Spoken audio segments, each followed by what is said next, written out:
vous aviez reçu en 2021 le prix des 5 continents de la francophonie. C'était pour votre premier roman, Le Palais des Deux Collines. Vous êtes de retour avec L'Éden à l'aube, un roman très puissant. Vous racontez en fait l'histoire d'un amour fou entre deux hommes, deux jeunes, Gabriel et Isaac, de Jérusalem à Jéricho, puis dans un mystérieux village où on oublie de mourir jusqu'aux piscines de Salomon. C'est situé au sud-ouest de Bethléem.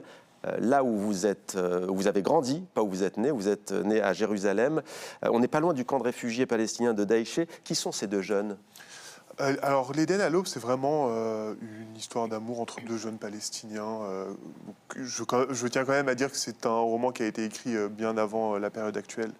C'est assez important quand même de le replacer dans un contexte très spécifique. Et pour moi, c'était entre autres une exploration de comment on peut imaginer une histoire d'amour en Palestine, sous occupation. Donc c'est vraiment ces questions-là qui traversent un peu et charpentent le roman. Et vous écrivez leur amour, leur famille, leurs amitiés sont gouvernés par un mirador et un papier et un soldat et des cadavres dedans et dehors. Comment vivent-ils cette situation ?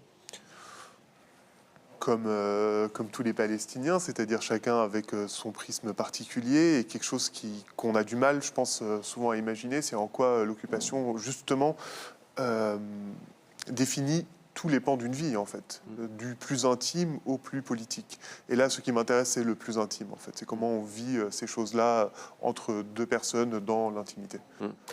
L'Éden à l'aube, est-ce qu'on peut dire que c'est le premier grand texte sur l'homosexualité en territoire palestinien, un puissant démenti aussi aux préjugés sur la Palestine ? Je ne sais pas si c'est le premier grand texte sur l'homosexualité, mais en tout cas, c'est un texte qui s'inscrit aussi dans un héritage de textes similaires dans le monde arabe. Je pense c'est pas très spécial de ce point de vue-là. Pourquoi convoquer ce blond, dites-vous, Gabriel Blond, comme une tache de blancheur dans ce sable ocre parce qu'il y a ce vent qui vient d'Égypte, qu'on appelle le Ramsin.